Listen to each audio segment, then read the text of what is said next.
ഭാരതത്തിലെ മുസ്ലിം ജനസംഖ്യാ വർധനയ്ക്ക് കാരണം നുഴഞ്ഞുകയറ്റമെന്ന് കേന്ദ്ര ആഭ്യന്തരമന്ത്രി അമിത്ഷാ. 2011 വരെയുള്ള സെൻസസിൽ മുസ്ലിം ജനസംഖ്യ 24.6% വർദ്ധിച്ചു. അതേസമയം ഹിന്ദു ജനസംഖ്യയിൽ 4.5% കുറവുമുണ്ടായി. നുഴഞ്ഞുകയറ്റക്കാരെ കണ്ടെത്തി വോട്ടർ പട്ടികയിൽ നിന്ന് നീക്കി നാടുകടത്തുമെന്നും അമിത്ഷാ വ്യക്തമാക്കി. ശ്രീകാന്ത് ചേരുന്നു കൂടുതൽ വിവരങ്ങളുമായി. ശ്രീകാന്ത്, കണക്കുകൾ ഞെട്ടിപ്പിക്കുന്നതാണ്. പക്ഷേ ഈ ജനന കണക്കുകൾ എന്നതിൽ ഉപരി കൂടുതൽ പേരും, അതായത് മുസ്ലിം ജനസംഖ്യയിലുള്ള ഈ വർധനവ് എന്ന് പറയുന്നത് നുഴഞ്ഞുകയറ്റക്കാരെ കൊണ്ടാണ് എന്നാണ് കേന്ദ്ര ആഭ്യന്തരമന്ത്രി വ്യക്തമാക്കുന്നത്, അല്ലേ?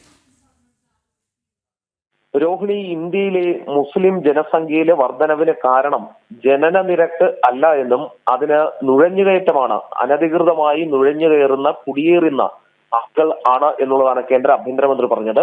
ഇതിന്റെ ഫലമായി രാജ്യത്തെ മുസ്ലിം ജനസംഖ്യ 24.6% വർദ്ധിച്ചു എന്ന് അദ്ദേഹം പറയുന്നു. എന്നാൽ ഹിന്ദു ജനസംഖ്യ 4.5% കുറയുകയും ചെയ്തു.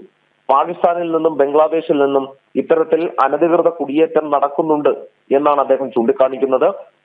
മാത്രമല്ല, നുഴഞ്ഞുകയറ്റക്കാരെ കണ്ടെത്തി വോട്ടർ പട്ടികയിൽ നിന്നും പേരുവെട്ടി കേന്ദ്ര സർക്കാർ അവരെ നാടുകടത്തും എന്ന് അദ്ദേഹം ചൂണ്ടിക്കാണിക്കുന്നുണ്ട്. വോട്ടവകാശം ഇന്ത്യൻ പൗരന്മാർക്ക് മാത്രമുള്ളതാണ് എന്ന് അദ്ദേഹം പറഞ്ഞു വെക്കുന്നു. ഈ നുഴഞ്ഞുകയറി വരുന്നവർ ഇവിടെ വോട്ട് രേഖപ്പെടുത്തി തെരഞ്ഞെടുപ്പ് പ്രക്രിയയിൽ പങ്കാളിയാകുന്നു എന്നുള്ള ഗുരുതരമായ കാര്യവും അദ്ദേഹം ചൂണ്ടിക്കാണിക്കുന്നുണ്ട്. ബീഹാറിലടക്കം നടക്കുന്ന SIR നടപടികളെയും അദ്ദേഹം പിന്തുണച്ച് രംഗത്തെത്തുകയും ചെയ്തിട്ടുണ്ട്.